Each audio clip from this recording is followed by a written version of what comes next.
रजस्वला एक स्वाभाविक प्रक्रिया है और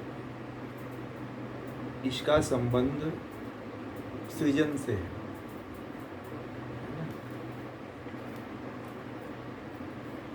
तो सृजन से पहले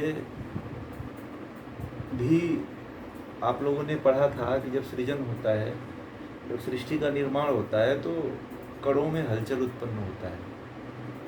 सतरजतम जो कण हैं इनमें हलचल उत्पन्न होता है। वैसे ही स्त्री के अंदर जब सृजन करने का जब विचार आता है या प्रवृत्ति आती है, शरीर की जो स्वाभाविक प्रक्रिया है, नेचुरल प्राकृतिक जो क्रिया है, वह भी इसी तरह का उफान लेकर के आता है।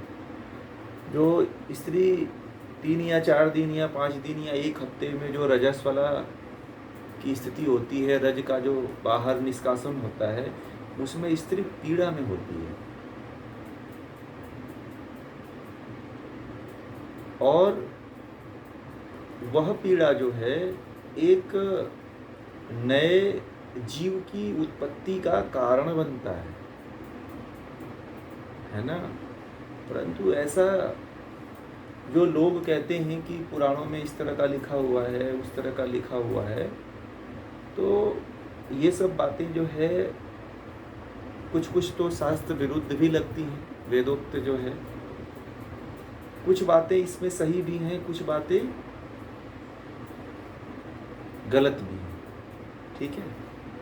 तो जो स्वाभाविक प्रक्रिया है, जैसे नदी में ज़्यादा पानी भर जाता है तो क्या होता है,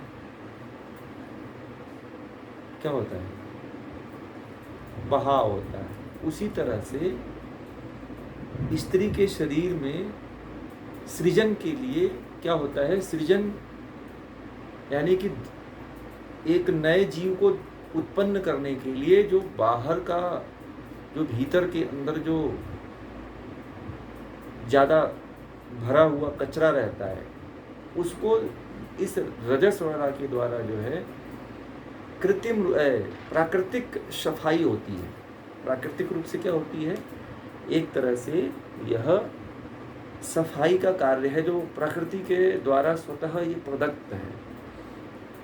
जब यह प्रकृति स्वतः प्रदत्त कार्य कर रही है तो इसमें जो लोग हैं, जो लोग नियम बनाए हैं इस तरह के पुराणों में आदि अन्य ग्रंथों में, वह मुझे लगता है कि प्रकृति विरुद्ध है, ठीक है। प्रकृति जब स्वाभाविक रूप से अपना कार्य कर रही है तो आप उसमें हस्तक्षेप क्यों कर रहे हो, ठीक है। प्रकृति तो हर चीज अपना कार्य कर रही है। बारिश उत्पन्न करती है, गर्मी उत्पन्न करती है, ठंडी उत्पन्न करती है। तो जो स्त्री का शरीर है वह भी तो प्रकृति का ही भाग है, वह भी तो प्रकृति से ही बना हुआ है। नदी अपना कार्य कर रही है, समुद्र अपना कार्य कर रहा है, तो क्या ये जो स्त्री का शरीर है या पुरुष का शरीर है, उसके अंदर भी तो इस तरह की क्रिया प्रतिक्रिया होती है, ठीक है, होती कि नहीं होती है। तो यह जो प्रक्रिया है वह प्राकृतिक प्रक्रिया है, ठीक है। यह परंतु एक बात इसमें ये ध्यान दी जाती है कि इसमें शास्त्रों में ऐसा ही कहा जाता है कि उस समय जो है शुद्धता रखनी चाहिए, ये सबसे बड़ी बात है। दूसरा, ईश्वर का चिंतन, ये बात कही जाती है। परंतु कहीं कहीं पे लोगों ने इसको इतना बिगाड़ा है कि एक हमारे मित्र हैं उत्तराखंड में, पता नहीं अब होता है कि नहीं होता है, वो मुझे बताने लगे कि स्त्री को अलग ही छप्पर डाल के उसको जब तक रजस्वला स्थिति में होती थी तब तक उसे कोई देखने नहीं आता था, न उससे कोई बात करने आता था, दूर से ही खाना दे देते थे और वह उसी में अकेले पड़ी रहती थी। तो ये जो स्थितियाँ थी बड़ा गड़बड़ थी, बड़े ही मतलब एक निम्न सोच का द्योतक है। इस समाज की निम्नता का एक प्रतीक है कि जो है समाज उसको निकृष्ट भाव से देखता है।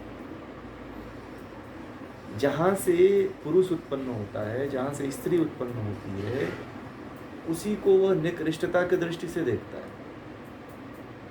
देखता है कि नहीं देखता है? परंतु विश्व में बहुत सी संस्कृतियां उत्पन्न हुई हैं, बहुत सी संस्कृतियां उत्पन्न हुई हैं। बहुत सी संस्कृतियों में इसका सही जो है कहीं सही माना गया है इसको, कहीं लोगों ने इसको बुरा माना है, परंतु जो बुरा माना है वह प्रकृति के विरुद्ध है, मैं यही कहना चाहूँगा। और मैं जो भी शास्त्र में, जो भी पुराण में, जो भी कथा में कथाकार लोग कहते हैं, वो शायद एक बार उन लोगों को ग्रंथों को पढ़ना चाहिए, दर्शनों को पढ़ना चाहिए, उपनिषदों को पढ़ना चाहिए। तो उसमें स्त्रियों का जितना सम्मान लिखा हुआ है, मान लिखा हुआ है, उतना कहीं भी किसी अन्य ग्रंथ में नहीं है। आप लोग खुद बताओ, भगवान राम के साथ जो है माता सीता जो है वन में गई थी, तो क्या भगवान राम माता सीता को छोड़ दिए? भाई ये तो नेचुरल प्रक्रिया होती थी ना। आश्रमों में, ऋषियों के आश्रमों में उनकी पत्नियां भी रहा करती थी, और वहाँ पे पढ़ने के लिए लड़कियां भी आती थी। पहले के समय में केवल गुरुकुल में लड़के नहीं पढ़ते थे। पहले के समय में माता सीता भी गुरुकुल में पढ़ी थी। पता है आप लोगों को वन में क्यों रह गई सीता? इसलिए रह गई थी कि वो गुरुकुल में पढ़ी थी। तो पहले स्त्री और पुरुष दोनों ही गुरुकुल में पढ़ा करते थे, ठीक है। यदि यह निकृष्ट होता तो गुरुकुल, ये सारी व्यवस्थाएं सब बेकार होती तब तो। और स्त्रियों का अपने सनातन धर्म में जो है, अपनी संस्कृति में जो है, स्त्रियों को बड़ा ऊंचा पद दिया गया है, ठीक है।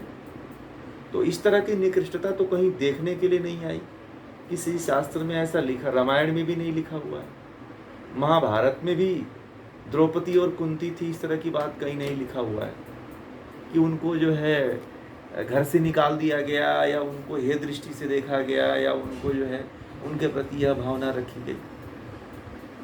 ये तो एक ऐसी प्रवृत्ति है कि स्त्रियां पता तक नहीं चलने देती हैं कि उनको पीड़ा में रहती हैं, कष्ट में रहती हैं, परंतु स्त्रियां घर में ही रहती हैं, आपके साथ ही रहती हैं, परंतु परमात्मा ने उनको ऐसा सहन शक्ति दिया है कि पुरुष को पता ही नहीं चल पाता है कि स्त्री रजो धर्म में है।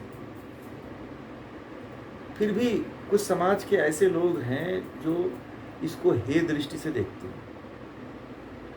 समाज के कुछ ऐसे लोग हैं, कुछ ग्रंथों में इस तरह के उटपटांग चीज़ें लिखी हुई हैं। मैंने कहा था कि पुराणों को मत पढ़ो आप लोग। पुराणों की बातें अक्षरशः पूरी तरह से सत्य नहीं है, ठीक है। पुराण की बातें जो है, जो भी पुराण 18 पुराण हैं, उन 18 पुराणों में सत्यता नहीं है। बहुत कपोल कल्पित कथाएं लिखी हुई हैं, उसमें बनावटी चीज़ें उसमें ज़्यादा भरी गई हैं, मनगढ़ंत चीज़ें भरी गई हैं, और एक समाज का प्रभुत्व भी उसमें कहीं ना कहीं दिखाई देता है। परंतु वेदों में इस तरह की बात नहीं आती। वेदों ने स्त्री का बहुत बड़ा सम्मान रखा है, स्त्री के प्रति इस तरह की भावना नहीं रखा है, क्योंकि ऋषि ऋषिकाएं एक ही साथ एक ही गुरुकुल में पढ़ते थे या दूसरे गुरुकुल में पढ़ते थे, परंतु इस तरह की भावना थोड़ी थी कि किसी स्त्री को उसका रजो धर्म स्टार्ट हो गया तो उसको बाहर कर दो गुरुकुल से, ऐसा थोड़ी होता। हाँ, उसके प्रति उसको एक एकांतता दी जाती थी कि इस पीड़ा को सहन कर सको, जो उसमें पीड़ा होती है। एकांतता उसको इसलिए दिया जाता है कि एकांतता का मतलब घर से निकालना नहीं होता था। उसको एक साधना वाले स्थान पे उसको एक छूट दी जाती थी कि तुम जो है इस समय, इस दिन में जो है तुम आराम करो, ठीक है। इतना सम्मान था, परंतु आराम को लोगों ने बिगाड़ दिया, ठीक है। आराम करने की स्थिति को लोगों ने कहा घर से निकाल दो, उसको अलग कर दो, उसको जो है खाना नहीं बनाने दो, ठीक है। आप ये बताओ, आज का समाज, आज का दुनिया ऐसी हो गई है कि आप होटलों में जाते हो, कहीं और जाते हो, रास्ते में जाते हो, तो वहाँ तो स्त्री पुरुष दोनों बनाते हैं, क्या आप जानते हो कि कौन सी स्त्री जो बनाई है खाना या परोस रही है वो रज धर्म में है कि नहीं है? फिर भी वहाँ पे बड़े बड़े लोग जो जाते हैं और खाते हैं। तो इस तरह की जो बातें हैं वो कहीं ना कहीं निरर्थक सी लगती हैं, अर्थपूर्ण नहीं है। जिसको ये कहा गया कि आप ईश्वर का चिंतन करो और एकांतवास करो। एकांतवास का मतलब होता है रिलैक्स। और असल में जब स्त्री रजो धर्म में होती है तो उसे आराम करना चाहिए। और हर घर में हर व्यक्ति को जो है स्त्रियों को आराम देने की कोशिश करना चाहिए, क्योंकि उस समय जो है यदि स्त्री आराम कर लेती है तो वह पूरे महीने जो है वह सही रहती है। उसकी स्वास्थ्य की जो क्षमता होती है वो और बढ़ती है और तीव्र होती है, मतलब स्वास्थ्य उसका और सुधरता है। यदि वह उस समय भी काम में लगी रही, कुछ काम को करती रही, तो उसका स्वास्थ्य और कमर और पीठ और ये सब सारी समस्याएं उसकी बढ़ती ही जाती हैं। कोई ऐसी स्त्री नहीं है जिसका कमर दर्द ना होता, कोई ऐसी स्त्री हो जिसका पैर दर्द ना करता, कोई ऐसी स्त्री हो जिसका कंधा और गर्दन ना दर्द करता। इसका कारण क्या है? इसका कारण वही है कि रजो धर्म में आपने अपने शरीर को रिलैक्स नहीं दिया। रजो धर्म के समय में जो है जितना आप रिलैक्स होकर देखना, उस दिन जो है उस समय जितना आप अच्छा फील करोगे, पूरे महीने जो अच्छा फील करोगे, वह काम करते वक्त आप अच्छा फील नहीं कर पाते हो। ये जो जितने भी दर्द होते हैं ना, वो उतने दर्द आपको पहले जब स्त्रियों को जब रजो धर्म होता था तो एक विशेष छूट दी जाती थी कि उनको रिलैक्स करने के लिए। ठीक है।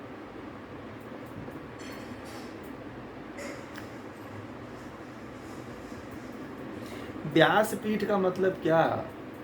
व्यासपीठ का मतलब कि वो व्यास थोड़ी हो गए। व्यास एक पद है। व्यास क्या है? व्यास का मतलब होता है एक पदवी, ज्ञानी की पदवी होती है व्यास। ठीक है।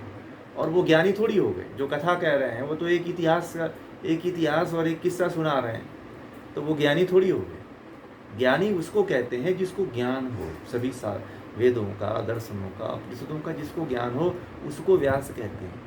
व्यास का मतलब ऐसा थोड़ी है कि आप राम का कथा कहने चल दिए तो व्यास हो गए। ठीक है। तो ये तो सारी बहुत सी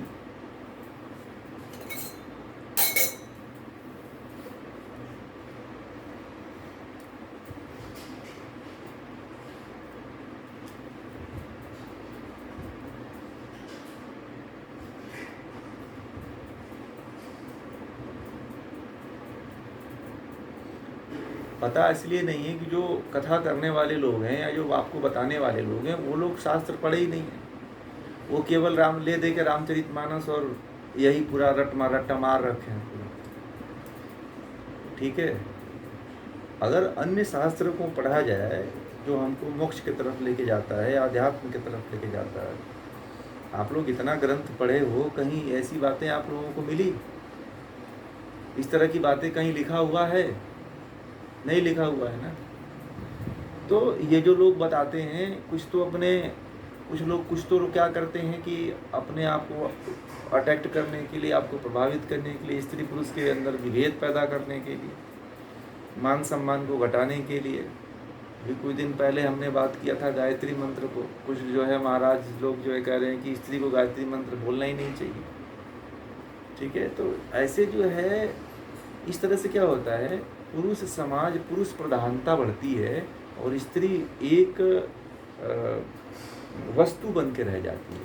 इस तरह का जब समाज निर्मित होता है तो स्त्री को केवल एक वस्तु की दृष्टि से देखा जाता है, वह भी मशीनी दृष्टि, बस बच्चा पैदा करने वाली मशीन। कुछ धर्मों में तो स्त्रियों को केवल बच्चा पैदा करने की मशीन ही समझते हैं। और कुछ ऐसे देश हैं जहाँ पे स्त्रियों को केवल भोग की वस्तु समझी जाती है। कई ऐसे देश हैं जहाँ पे आज भी स्त्रियों को पुरुष की बराबरी नहीं मिली हुई है।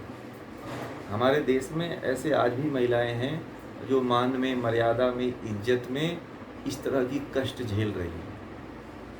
आप लोगों में से भी बहुत से लोग होंगे भय में, डर में, चिंता में कि कहीं मुझे मेरा पति छोड़ न दे, और बड़े ही कुंठित जीवन जीते हैं। मेरी बातों को कुछ लोग सही भी मानेंगे, कुछ लोग बुरा भी मानेंगे। तो मैं सत्य बात कह रहा हूँ।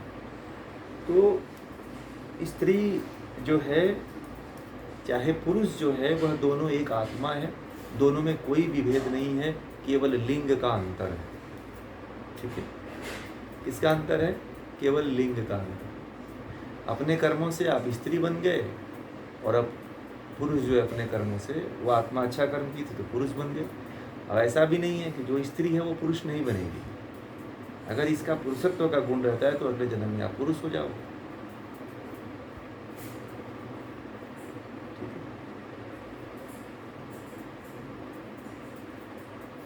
तो ये जो बातें हैं कहीं शास्त्रों में, कहीं पुराणों में बहुत सी ऐसी अनर्गल चीज़ें लिखी हुई हैं, बहुत सी ऐसी चीज़ें हैं जो सही नहीं है। मैं आप लोगों को कई बार बता चुका हूँ कि पुराण पढ़ के अपने समय का बर्बादी न करें। ठीक है, पुराणों की कथाएं जो हैं कपोल कल्पित हैं। पुराणों की कथाओं में इन्होंने जितने हमारे ऋषि मुनि हैं, जितने भी देवी देवता हैं, सबको बदनाम करके रखा हुआ है कि इस ऋषि ने, इस महर्षि ने इसके साथ जो है अपना संपर्क बनाया, उसको लेके भाग गया और अपनी बेटी से शादी किया तो लड़की से शादी। ये पढ़ने वाली कथा है? यही पढ़ेंगे आप लोग? वो सब इधर का उधर अंड बंड सब बना करके लिखे हुए हैं सब। ये बीच में जो लोग हुए ना, अपने जैसे अपने बने हैं। क्या पूछा आपने? ये ना कुछ गप्पे मार कुछ गप्पे मार लोग थे, गप्पे मार, और जो इस प्रवृत्ति के थे उन्होंने इस तरह की रचना किया। और आपको पता है जब पुराण जब विदेशी पढ़ते हैं ना तो भारत के लोगों पे हंसते हैं। मैं आपको बता दूं, भागवत पुराण है, मैंने भागवत पुराण में एक ही अध्याय पढ़ा हुआ अब तक। मैंने भागवत पुराण को फिर दोबारा पढ़ा ही नहीं। उसमें से एक ही अध्याय मैंने पढ़ा था। मुझे इस्कॉन वालों ने भागवत पुराण भेंट किया था। ठीक है, और वो पुस्तक मैंने किसी को, उन्हीं को दे दिया। मैंने कहा लो ये प्रचार करना था। तो उसमें ऐसा लिखा हुआ था, भगवान श्री कृष्ण ने 16,308 शादियाँ किया था और प्रत्येक स्त्री से 10-10 संतानें थी। अब इस तरह की बातें भगवान श्री कृष्ण के बारे में लिखी हुई है। ऐसा महान व्यक्ति जो जीवन पर्यंत जो है बुराई से लड़ता रहा, उस व्यक्ति के बारे में ऐसा लिखा हुआ है कि 16,308 रानियों से प्रत्येक रानी से 10-10 संतानें थी। तब से मैंने उस भागवत पुराण को पढ़ना ही बंद कर दिया। मैंने फिर इस कान वाले को दे आया। मैंने कहा कि अपनी ये पूंजी पकड़ ले भैया, मेरे बस की बात नहीं है पढ़ना इसको। और इसमें जितना महापुरुषों को बदनाम किया गया है उतना किसी भी ग्रंथ में नहीं किया गया। पुराणों में एक भी ऐसा ऋषि नहीं है जिसको बदनाम नहीं किया गया हो। एक भी ऐसा ऋषि नहीं है जिसको व्याभिचारी नहीं बनाया गया हो। विश्वामित्र से लेकर के सबको जो है व्याभिचारी बना दिया गया। ये बताओ, इतना उच्च कोटि का व्यक्ति यही काम करेगा? बताओ आप लोग। जो व्यक्ति परमात्मा को प्राप्त कर चुका हो, क्या वह इस भोग में पड़ेगा? आप लोग बताओ।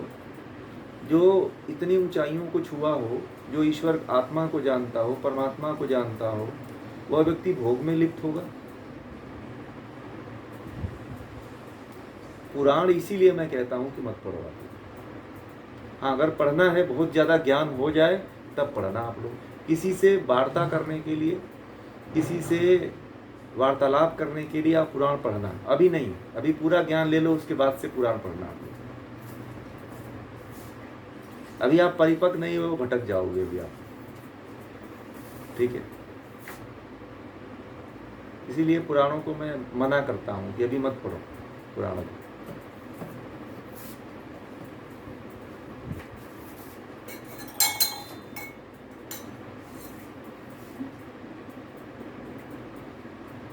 नहीं, ये पूछना अच्छा किया आपने, अच्छा किया। इस तरह का प्रश्न आना चाहिए, क्योंकि समाज में बड़ी विसंगतियां हैं। स्त्रियों को खाना नहीं बंद छूने दिया जाता है, किचन में नहीं आने दिया जाता है, बात नहीं करते हैं।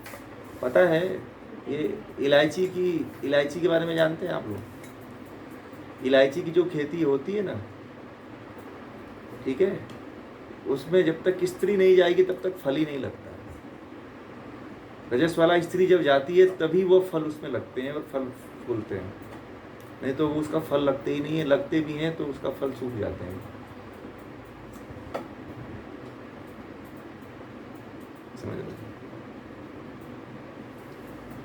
अब यही बात है ना, प्रकृति देखिए, प्रकृति एक जगह उस स्त्री का सम्मान कर रही है और एक जगह इंसान जो है वो उसका अपमान कर रहा है। जब तक उसको उस पौधे को टच नहीं करेगी तब तक उसमें फल लगते ही नहीं। कई ऐसे फल हैं, पता है आप लोगों को, कई ऐसे जगहों पे, भारत के कई ऐसे हिस्से हैं जहाँ पे फल नहीं लगते हैं किसी वृक्ष में, किसी सब्जी में, किसी खेत में, तो वहाँ पे रजस वाला स्त्री को प्रवेश कराया जाता है, विधान है, ठीक है।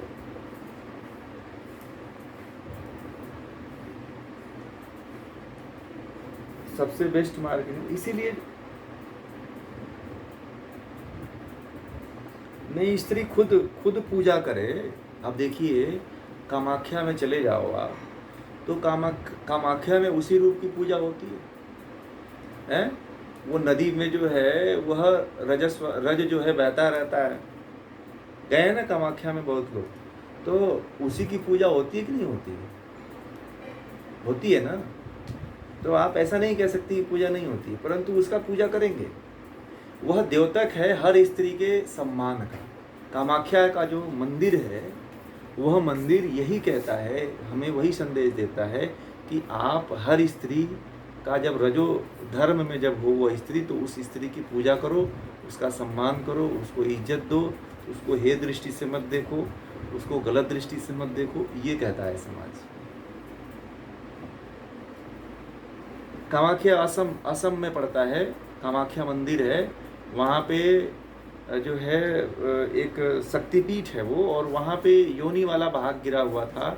जब भगवान शिव जो है माता सती को जो है लेकर के भ्रमण कर रहे थे पूरे विश्व में, तो कहते हैं पुराणों में ऐसी कथा आती है कि भगवान विष्णु ने अपने चक्र से हर एक अंग को काट काट करके पृथ्वी पे गिरा दिया था, और जहाँ जहाँ पे जो जो अंग गिरा था वह वहाँ शक्तिपीठ हुआ, ऐसा पुराणों में कथा आती है।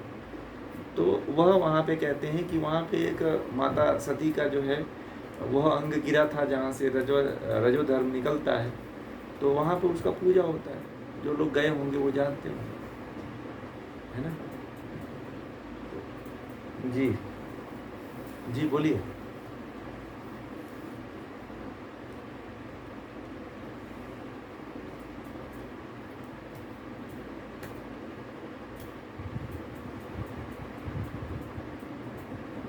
नहीं देखिए, बनाना, अब मान लीजिए कि जिस घर में स्त्री ही बनाने लायक हो, तब तो मान लीजिए कि न बनाए, तब तो फिर जो व्यक्ति और लोग हैं वो तो बिना खाए हुए मर जाएंगे। तो ऐसा नहीं है, ऐसा कुछ नहीं है।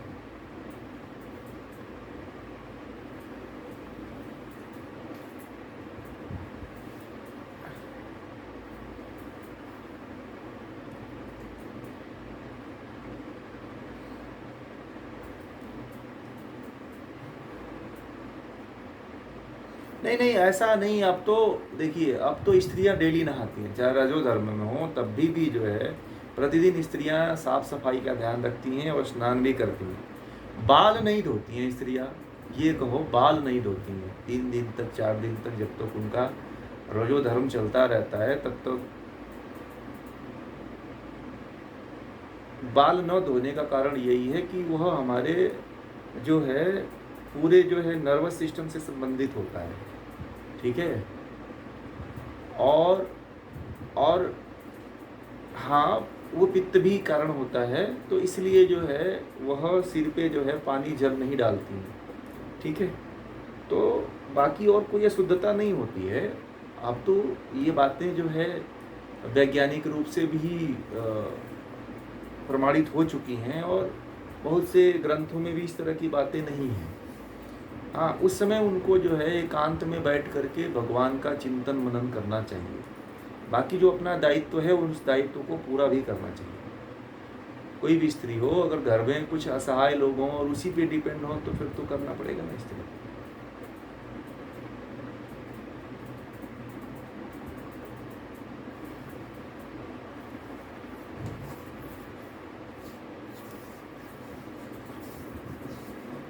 बताएंगे, जब आप लोगों को पढ़ाएंगे तो बताएंगे।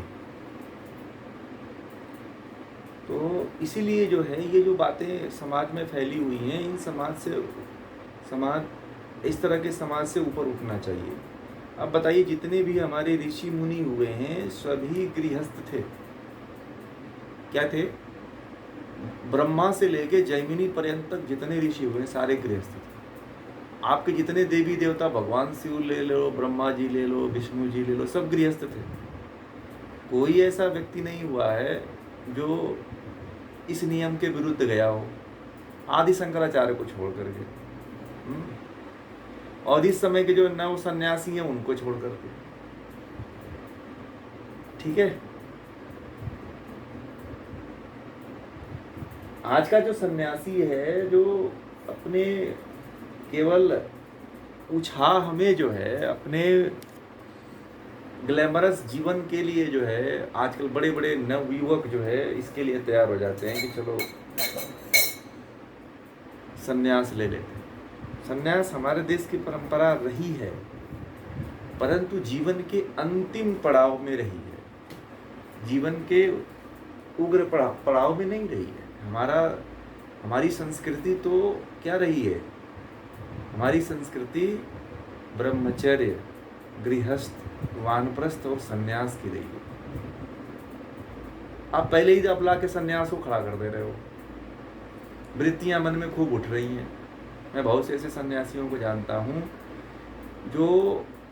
जिनके अंदर बड़ी घोर इच्छा है सांसारिकता की, और वो कहते हैं कि हमने जीवन में बड़े जोश होश में आकर के ले लिया था, हमें बड़ा पछताते हैं वो।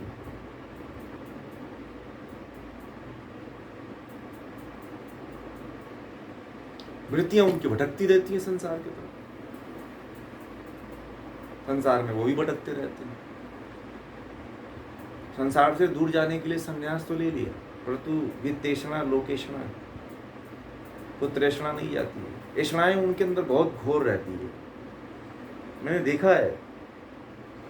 सन्यासी, असली सन्यासी उसी को कहते हैं, राम सूदास जी कहते हैं, स्वामी राम सूदास जी कहते हैं कि सन्यासी वही है जिसके अंदर पुत्रेषणा न हो, जिसके अंदर वित्तेषणा न हो और जिसके अंदर लोकेषणा न हो। बाकी अगर ये 3 गुण जिसके अंदर है मात्र वही सन्यासी है। ये 3 गुण जिसके अंदर नहीं है वह सन्यासी है ही नहीं। वह सन्यासी के वेश में,